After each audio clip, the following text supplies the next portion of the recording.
I will be a better leader. The world will be better because of me. That's my hope for you today. It happened for Jeimy. In fact, I'm getting ready to show you a video of somebody that walked into John's organization, broken, busted, not sure what the next step was, and growth happened. Enjoy this story of Jeimy.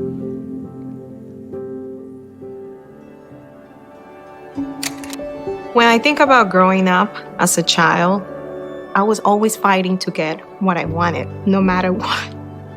I remember I was 5 years old, and I was so eager to learn how to ride a bike.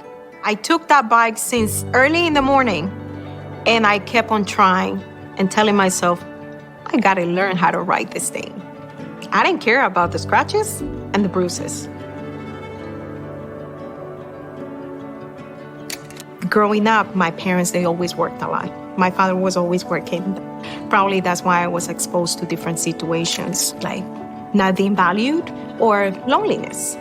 At the age of 16, I came to the US. After I got married, I was working at this manufacturing company, and there was about 60 people that I was managing. That was a challenge because it was a completely different culture. And after 6 months of being at this corporation, I found myself not knowing what to do. That's when I really encountered myself with having to go into personal growth and have someone to help me. And I hired a leadership coach.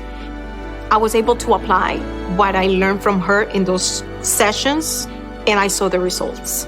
I was able to see that I was changing first, and in order for me to see change around, I had to change me. After that, I started seeing a team. We started bringing up the collections in the department.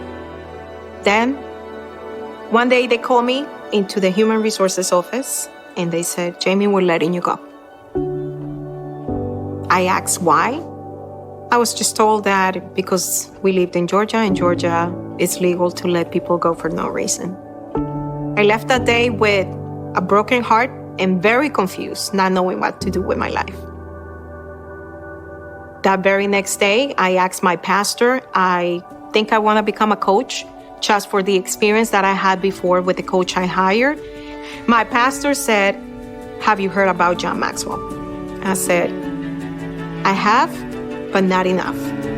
After I left, John Maxwell was in my head constantly. And I joined the Maxwell leadership team for personal growth, but I also wanted to have my own business as a leadership coach because I knew deep inside of me I could do it. Going from free to fee was not easy. I remember that I needed to bring money in the house. And I used to get on the mentorship calls to get advice on what to do, how to approach people. And I asked one of the mentors, how do I do it? And he said something so profound and that brought me back into my childhood. He said, Jeimy, just think about when you had to learn how to ride a bike.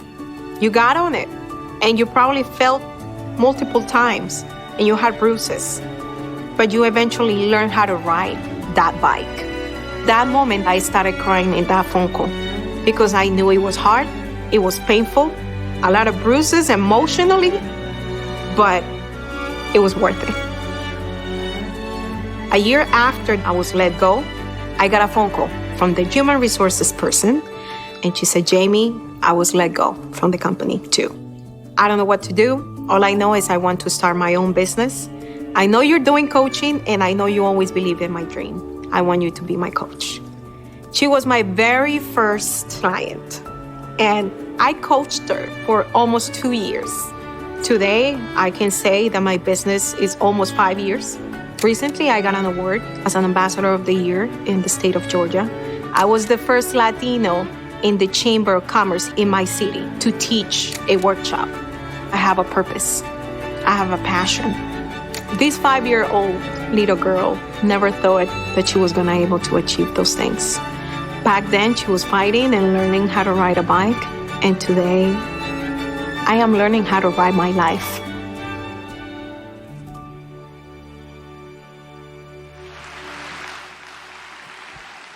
How amazing is that story? And I believe that we have Jeimy in the room with us today. Are you with us, Jeimy? You want to go ahead and stand up? Let's give a round of applause for Jeimy. Point her out if you see her standing near you. Here she is over here. Give a big round of applause for Jeimy. We are so for you, Jeimy. But Jeimy represents all of us, doesn't she? We are all learning to ride the bike of our own life, aren't we?